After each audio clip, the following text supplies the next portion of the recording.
39 అంటే సంతానం, 49 అంటే సంతోషం. 39 ఆంధ్రప్రదేశ్, తెలంగాణ. ఒకవైపు మీ బిజినెస్లు అక్కడ మైనింగ్ క్లోజ్ చేశారు అంటున్నారు, ఇంకోవైపు మీ మీద కేసులు పెడుతున్నారు, ఇంకోవైపు ఫ్యామిలీ ఇష్యూస్, బిజినెస్ లాస్, ఇవన్నీ కూడా ఎలా తట్టుకుంటున్నారు?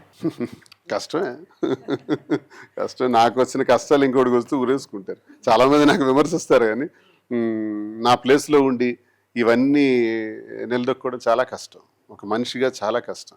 అయితే నాకేంటంటే స్థితప్రజ్ఞత, మహాభారతం చదివిన తర్వాత ఒక ధైర్యం వచ్చింది.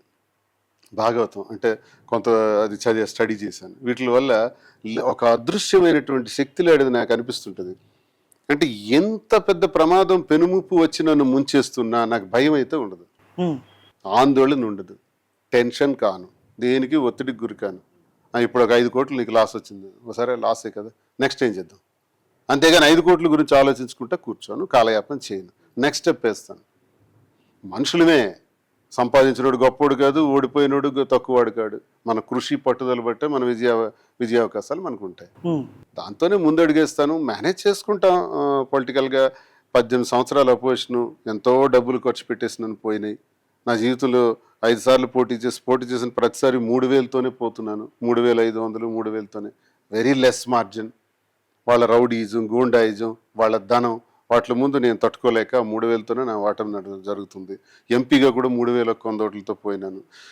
ఇవన్నీ బాధాకరమైన విషయాలు. జీవితంలో కట్ చేస్తే 25 సంవత్సరాలు కూడా చాలా డబ్బు పోయింది, శ్రమ పోయింది, విజయం సాధించలేకపోయినామని బాధ ఒకటి ఉంటుంది. కుటుంబం ఒక మంచి స్థాయికి తీసుకురావాలని కుటుంబం అనుకున్న కుటుంబం కూడా నన్ను ఒంటరిని చేసేసినారు. ఇవన్నీ దిగమింగుకోలేని అంశాలు. ఈ టైంలో నేనున్నానని మాధురి నా పక్కన నిలబడటం, నా ధైర్యాన్ని ఇవ్వటం, తను సహకారంతో మళ్ళీ నాకున్న ధైర్యం యాడెడ్ స్ట్రెంగ్త్ అవుతుంది. నాకున్న ధైర్యం, పట్టుదల, వీటన్నిటికి అమ్మాయి సపోర్ట్ కూడా నాకేంటంటే మరో బిజినెస్ చేద్దాం అన్నటువంటి ధైర్యం కొత్తగా నాకు వచ్చింది. ఇది ఒక భగవంతుడు, వెంకటేశ్వర స్వామిని నమ్ముకుంటాను ఇప్పుడు. ఆ వెంకటేశ్వర స్వామి ఆశీస్సులు. జీవితంలో కూడా రాజకీయాల్లో కూడా జగన్మోహన్ రెడ్డి గారు నాకు చాలా సహకరించారు, ఎప్పుడు అండదండలు ఇచ్చారు. ఎవరెన్ని చెప్పినా, ఎందుకంటే నేను డైరెక్ట్గా ఓపెన్గా ఉంటాను కాబట్టి చాలామందికి నేను నచ్చను. విత్ ఇన్ ది పార్టీలో కూడా నా ఆలోచన, నా తీరు నచ్చదు, నా స్పీడ్ కూడా నచ్చదు. నేను పాయింట్ బ్లాంక్గా మాడతాను, ట్రాన్స్పరెంట్గా ఉంటాను కాబట్టి ఇష్టం ఉండదు. నన్ను టార్గెట్ చేసేవాళ్ళు మా పార్టీలోనే ఉన్నారు. ఎంతమంది టార్గెట్ చేసినా జగన్మోహన్ రెడ్డి గారు మాత్రం ఆయన అండదండలు నాకు ఉన్నాయి. ఆయన మళ్ళీ ముఖ్యమంత్రి కావాలి, నా కొడుకు, నా మనవడు, నా తమ్ముడు లేకపోవటం వల్ల మేము నరకం చూస్తున్నాం అనుకునే ప్రజలందరికీ కూడా ఆయన మళ్ళీ రావాలి, వస్తాడు. ఆ వచ్చేందుకు ప్రతి నిమిషం కూడా కష్టపడతాను. జగన్మోహన్ రెడ్డి గారు మళ్ళీ చీఫ్ మినిస్టర్ అవ్వాలి. ఈ రాష్ట్రానికి జగన్మోహన్ రెడ్డి గారు ముఖ్యమంత్రి అవ్వాల్సిన అవసరం ఆయనకి ఎంత ఉందో లేదో నాకు తెలియదు, కానీ ప్రజలకు మాత్రం ఆయన ముఖ్యమంత్రి అవ్వాల్సిన అవసరం ఉంది.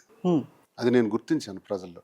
కాబట్టి ఆయన్ని చేసుకుని అక్కడ ఆయన కుర్చీలో కూర్చుంటేనే ఆంధ్రప్రదేశ్ రాష్ట్ర ప్రజలకు న్యాయం జరుగుతుంది, నిరుద్యోగులకు న్యాయం జరుగుతుంది, మహిళలకు న్యాయం జరుగుతుంది, అన్ని వర్గాల వారు సంతోషంగా ఉంటారు.